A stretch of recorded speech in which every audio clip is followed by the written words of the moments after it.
Welcome, welcome, welcome, welcome, welcome. We are here now for this week's video diary, video journal of Candle on Knowledge Redux. How's it going?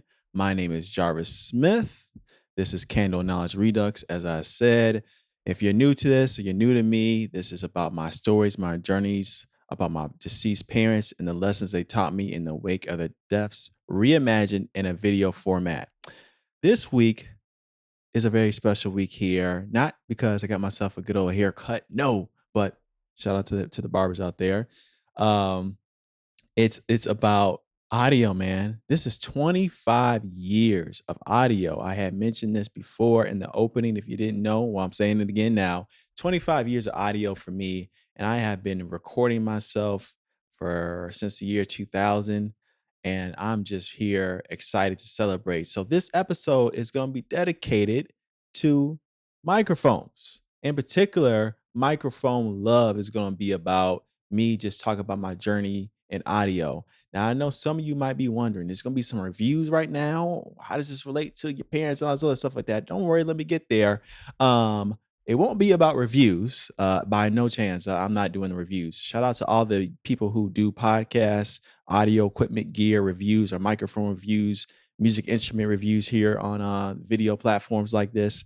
It's dope, but this is not what this is about. This is about me just talking about my journey, kind of recording myself and understanding my voice, man, and really, how this has really played a role to where I'm at now, man. Not just creating content and stuff for online, but just really finding my voice throughout this journey, man. I think the biggest thing throughout this entire process is that I can say with great confidence, I love my voice. Yes, I love the sound of my voice. And I don't mean that in an arrogant way. I mean that in the most pure way possible. Like, I love the way that I sound. I love the way that I'm able to express myself. That excites me to do it in different ways with different techniques and different technologies. And that's something about the process that I love very much. When I think about my audio journey overall, it started out, in the year 2000 with my homie Q.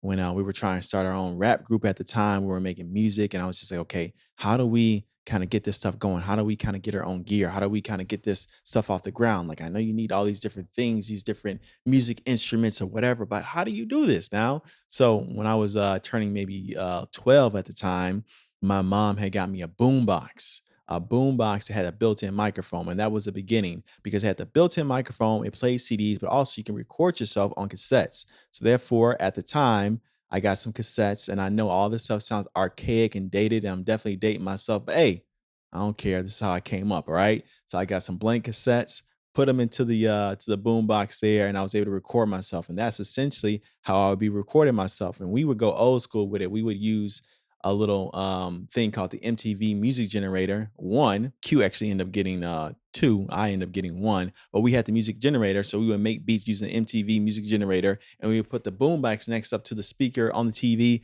and we would start recording just like that. That was the beginning of recording music right there, and just excited, man.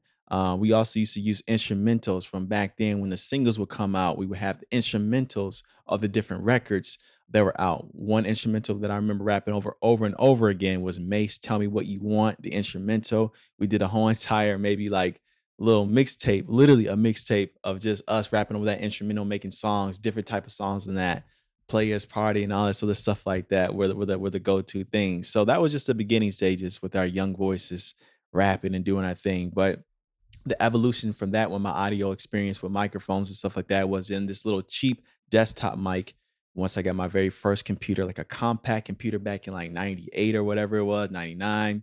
And man, got this little cheap microphone. You can really plug into the aux of the little jack there. And then that was that. It was like $5 from Walmart. It was like a stick microphone. It sounded horrible. It was not the best acoustics at all. If you smack it around, it would just make all sorts of weird sounds. But that was the evolution. So now I'm starting to record into the computer using like the built-in computer recording devices, which I don't know, I forgot what they called them at the time, but they're like what we have on the iPhone now, voice notes. It was that version of that for the computer at that time. So I'm doing that entire process, and that's dope through there. But at the same time, as I'm recording through the computer, I'm now being introduced into this new wave of recording for me, these different softwares called digital audio work stations. these interfaces that allows you to record yourself, make music on these different devices. The first one I remember getting was Magic's. I think it was like Magic's Music Studio Maker or something like that. Because my mom was going to a community college, and part of her, she had to get her books and stuff like that with her, tuition money. And then she had a little bit extra in there, and I would throw on some music equipment from there that they had. I said, "What, they got music equipment? Let me go ahead and get this little $50 software," and that changed everything because that allowed me now to start recording myself through my computer with the cheap microphone. And now, we were still doing the same technique of putting the cheap microphone up to the speaker with music generator, but now we're recording right into the computer. And now you can kind of turn things into a CD now. And that was the next wave.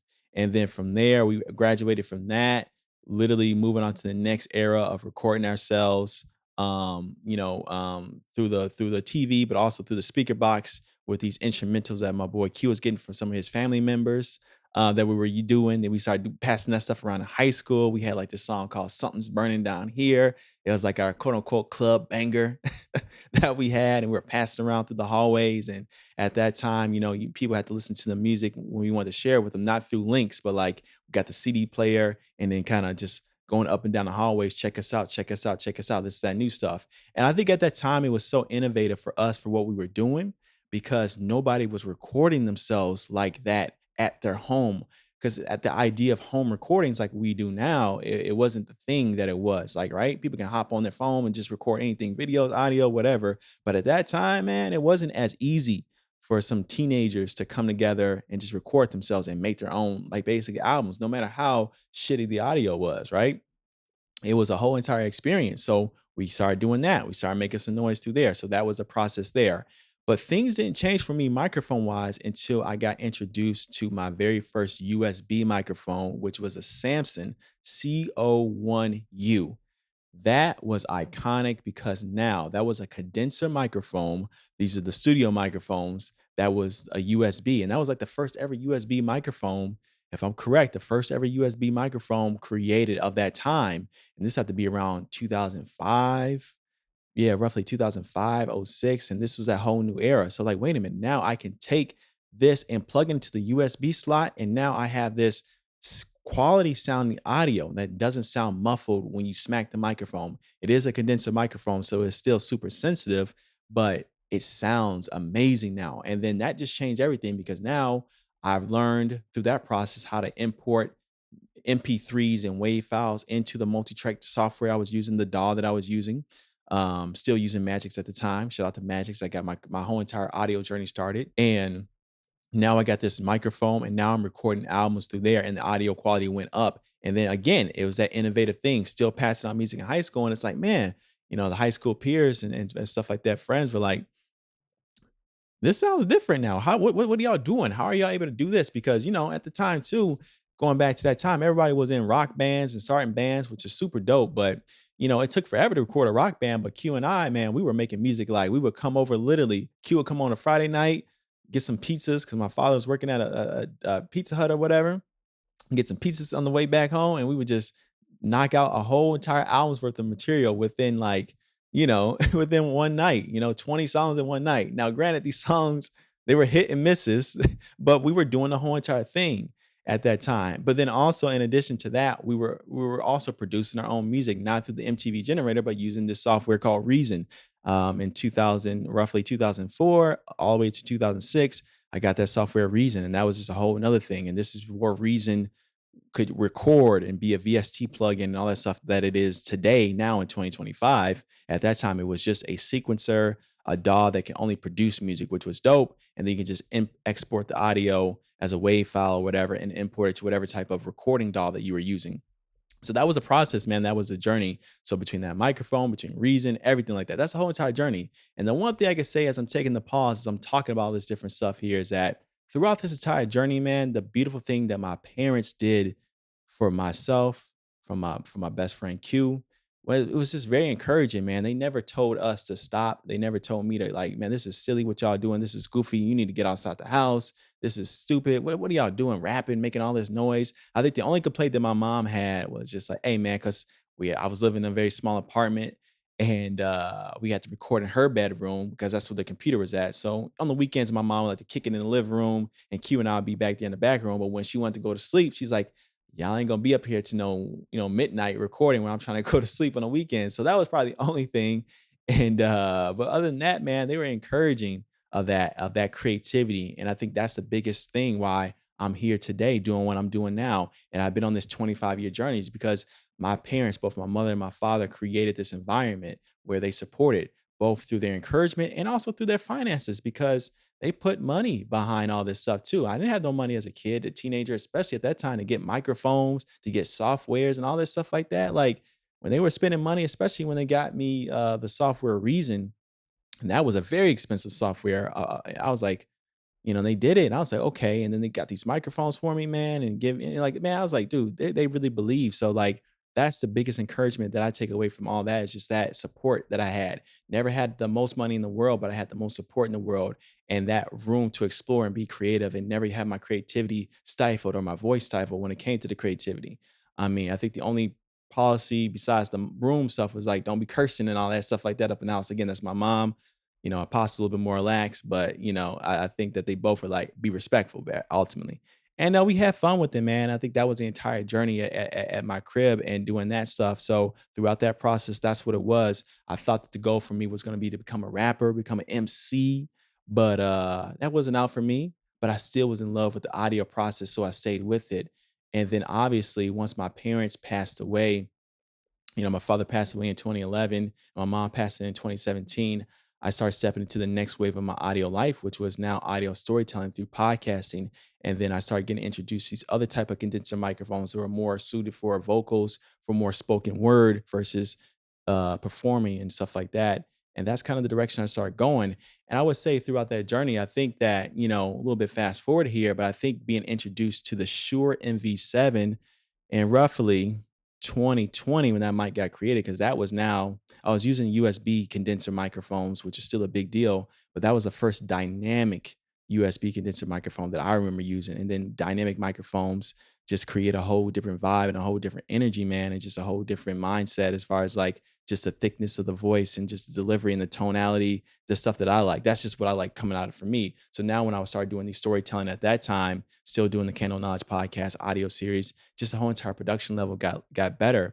And I think that's the best thing that I like about this journey, man. It's just like this is just showing that improvement because every time the audio got better, I got better at the same time. My storytelling got more mature. So there was just a new level every single step of the way. And I think that's the most beautiful thing that I love about this entire creative journey, creative process that I've been on with audio and how it's really been a highlighting of capturing my voice in so many different stages from the young man to the young adult to the grown man that I am now. And this is why it's also, and I think in this most current era that I'm in with this whole entire video, essay, journal, podcast, Candle Knowledge Redux here, is this current microphone that I'm speaking into right now, the Sennheiser MD-441. Man, this microphone right here is special for so many different reasons because it's a reflection of the journey. Because I can remember in the old days, reading the magazines or looking at the catalogs like Sam Ash and Guitar Center and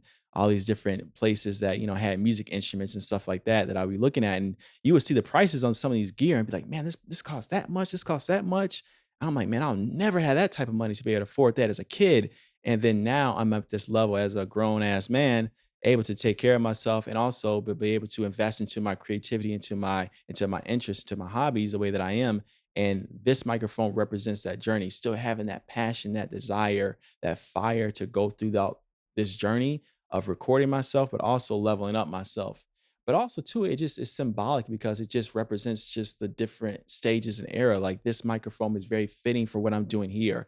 This creates this very live aesthetic that I wanted, this type of feel, this look. It fits everything. And, I know there's a lot more affordable microphones out there, and I definitely have quite a few of them here too. But this just represents symbolically, a mindset that I'm in where it's about investing into yourself, into your voice, and how that matters. And, the quality that you put into yourself. It should be a reflection of that for people who may experience you for the first time. So that's what this is all about for me, man, and highlighting that voice in the most purest way that I can. So this journey has been special, but this microphone to get to this level, I paid my dues. I invested into myself. I stayed committed to my journey, my personal interests. I never lost focus. And I'm just glad that that passion never changed because now, man, I just see a lot of different stuff now where a lot of people are trying to create, whether it be content or just share their ideas with the world. And some people don't know how to do that. They don't know how to feel comfortable with that. So it goes back to what I said earlier. I love my voice. You goddamn right I do, because I know what my voice is. I've been with it for 25 years. All right. I may not know how to record somebody else, but I damn sure know how to record me. And I love how I'm able to express myself. And the best thing that I can say, you know, about this entire journey, man, and to wrap this up here is that it's not really about, to me, my philosophy of audio and these microphones, it's not really about the quality of the mic. It's not about like, okay, this is a super corridor microphone. This microphone has this pattern. This microphone has all. I don't think all that stuff matters, man. You know what really matters to me when you get a hold of these microphones, no matter if you're using a $1,000 microphone, you're using a $5 microphone or a $200 microphone, or you're using your iPhone or whatever, right?